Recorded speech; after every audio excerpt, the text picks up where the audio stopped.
बचपन तक अपना हम शौर्य को समर्पित करते हैं। सिकंदर की शमशीर झुका दी भारत के फौलाद ने, शासन को नाकाम कर दिया एक वीर आजाद ने, और खेल जगत को हिला दिया है कोहली साइना नाम ने। जब दस्तखत है इस मिट्टी का समूचे आसमान पर, ये संस्कृति पर खतरा कैसे मेरे हिंदुस्तान पर, ये संस्कृति पर खतरा कैसे मेरे हिंदुस्तान पर। जय हिंद। हास्य की भाषा नहीं लिखी है ना ही गजल सुनाता हूँ, हास्य की भाषा नहीं लिखी है ना ही गजल सुनाता हूँ। अरे कविता लिखनी नहीं है आती, चीखे लिखते जाता हूँ। देश मेरा जल रहा है, आग लगी है सीने में, हुक्मुरा सब व्यक्त दिख रहे खून गरीब का पीने में। तो ना राम मंदिर ना बाबरी का पक्ष यहाँ मैं लाया हूँ, घायल भारत चीख रहा है चीख सुनाने आया हूँ, घायल भारत चीख रहा है चीख सुनाने आया हूँ। आज इस मंच से आप सभी के समक्ष एक निवेदन लेने आया हूँ। तो हर फूल से हर कली से निवेदन मेरा, गली गली से, दाल दाल से, पात पात से, हर मजहब से, हर जात से, कल कल करते नदी नहर से, गांव गांव से, शहर शहर से। निवेदन क्या है अब यह सुनिए, सुनिए मुझको सिर्फ वही जिसके अंदर स्वाभिमान है, नाम हिंदुस्तानी जिनका मजहब हिंदुस्तान है।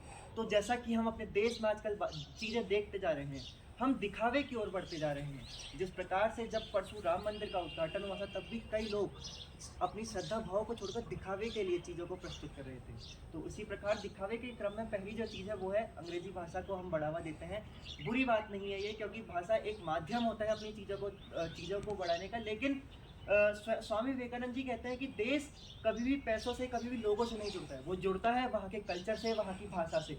लेकिन हम भारतीय अपनी भाषा को ही बोलने में कतराते हैं। हम हर जगह ये सोचते हैं कि वो अंग्रेजी बोलता है, वो इंग्लिश बोलता है, वो तो बहुत बड़ा आदमी होगा। लेकिन ऐसा नहीं है। हमको अपनी भाषा को, जिस प्रकार से जापानी आदमी अपनी भाषा को, जिस प्रकार से रशियन आदमी अपनी भाषा को बढ़ावा देते हैं, उसी प्रकार से वो एक कट्टर राष्ट्र, एक पावरफुल राष्ट्र, एक ताकतवर राष्ट्र बन के उत्पन्न हुए हैं। उसी प्रकार से हमको भी अगर वापस से विश्व गुरु बनना है तो हमको ये चीज़ें अपनानी होंगी। और कई चीज़ें हैं जो हमको खुद से करनी होगी। अगर हम नहीं देश के काम आए, अगर हम नहीं देश के काम आए, धरा क्या कहेगी, गगन क्या कहेगा। बहुत हो चुका स्वर्ग भू पे उतारे, करें कुछ नया स्वच्छ सोच विचारे। अगर फूल सा हम नहीं मुस्कुराए, अगर फूल सा हम नहीं मुस्कुराए, धरा क्या कहेगी, गगन क्या कहेगा।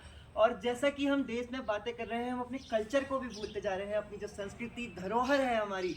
जिस प्रकार से अभी थोड़े दिन पहले का ही उदाहरण दे सकता हूँ मैं, जब हमारे यहाँ पे काले कौवा काले उत्तरायणी के बाद मनाया जाता है। उस वक्त जैसे जब मैं बचपन में था तो सुबह 4 बजे से ही काले कौवा काले घुघती माला खाले इसकी आवाज़ आने लग जाती थी। लेकिन अब हमारी जो आने वाली पीढ़ियां हैं वो इसको भूलती जा रही हैं। लेकिन ये हमारा ही दायित्व है कि हम उनको इसके बारे में सिखाएं। जैसे कि मेरा छोटा भाई है, इसको मैंने सिखाया, तो ये आगे चल के अपने आगे वालों को सिखाएगा। तो यही हमारा दायित्व है। गंगा यमुना जहां नर्मदा, मंदिर मस्जिद के संग गिरजा, शांति प्रेम की देता शिक्षा, मेरा भारत सदा सर्वदा। हमको अपने कल्चर, जिस देश में हर 100 किलोमीटर, हर 100 किलोमीटर क्या, हर 50 किलोमीटर में खान पान, रहन सहन सब कुछ बदलता जाता है। तो एक भीष्म प्रतिज्ञा, हर जन भारत का ले ले, अटूट प्रेम संस्कृति से हर मन भारत का ले ले। तो जंग का ऐलान अब संस्कृति के साथ हो, और मांग जनता से है, संस्कृति हमारे साथ हो, संस्कृति हमारे साथ हो। अंत में अपनी वाणी को विराम देना चाहूँगा। कदम कदम बढ़ाए जा, खुशी के गीत गाए जा, ये जिंदगी है कौम की, तू कौम पर लुटाए जा। बिछड़ रहा है तुझसे तेरा भाई तो बिछड़ने दे, तू एक घर उजाड़ के हजारों घर बसाए जा। कदम कदम बढ़ाए जा। इसी के साथ वाणी को अंकित करना चाहूँगा अपनी। जय हिंद, जय भारत, वंदे मातरम।